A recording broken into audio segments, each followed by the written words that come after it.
بنی اسرائیل کا ایک شخص 1000 دینار کا ضرورت مند تھا۔ وہ سمندر پار کر کے دوسرے علاقے میں کسی صاحب حیثیت آدمی کے پاس پہنچا۔ اس سے جا کر 1000 دینار قرض مانگا۔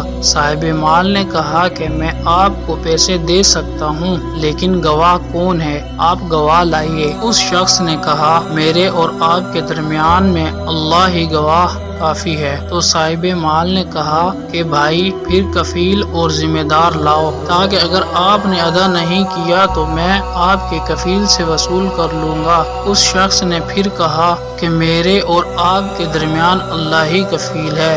صاحب مال نے کہا یہ بات تو سچ ہے، لہذا ایک مدت متعین کے 1000 دینار اس کے حوالے کر دیے کہ جب مدت پوری ہو جائے گی تو آپ ہمارا قرضہ ادا کر دیں گے۔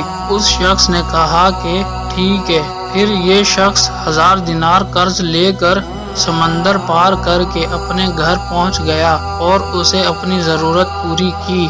جب قرض کی مدت پوری ہو گئی تو وہ شخص قرض ادا کرنے کے لیے 1000 دینار لے کر قرض خواہ کے یہاں پہنچانے کے لیے روانہ ہو گیا۔ سمندر کے پاس پہنچ کر کشتیاں تلاش کرنے لگا، لیکن کوئی بھی کشتی نہیں ملی۔ اسے سخت خدشہ محسوس ہونے لگا کہ خدا نخواستہ قرض ادا کرنے سے پہلے مدت پوری نہ ہو جائے۔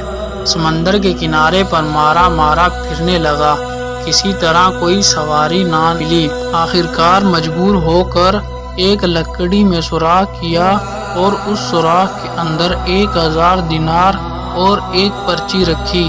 پرچی کے اندر اس نے لکھا اے سمندر، میرا قرضہ ادا کرنے میں تو ہی حائل ہو رہا ہے، لہذا میں اپنا قرضہ تیرے حوالے کرتا ہوں، اب تو ہی ذمہ دار ہے۔ چنانچہ لکڑی کے سوراخ میں یہ پرچی اور 1000 دینار رکھ کر سوراخ بند کر دیے۔ اس کے بعد اس لکڑی کو اس سمندر میں یہ کہہ کر بہا دیا کہ لے اب تو ہی ذمہ دار ہے، اور اللہ سے دعا کی اے اللہ، میرے قرضے کی ادا کرنے میں یہی سمندر حائل ہے، میں تجھے گواہ بناتا ہوں اور تو ہی گواہ ہے اور تو ہی کفیل۔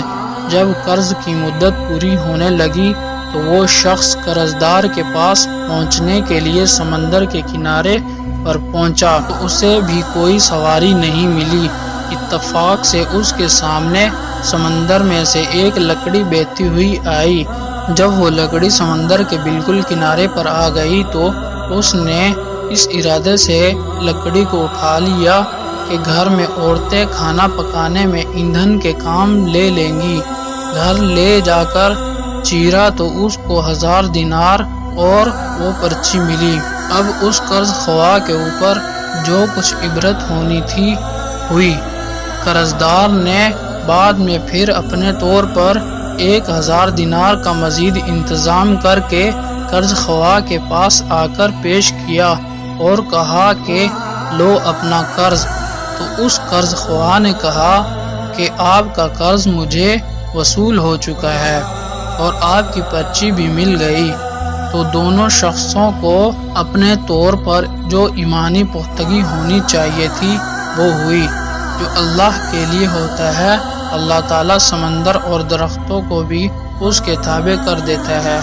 جو اللہ کے لیے ہوتا ہے اللہ اس کے لیے ہوتا ہے، اور اللہ بھی ایسے لوگوں سے حقیقی معنی میں محبت رکھتا ہے۔ اس کو اللہ تعالیٰ نے قرآن کریم کے اندر سے ارشاد فرمایا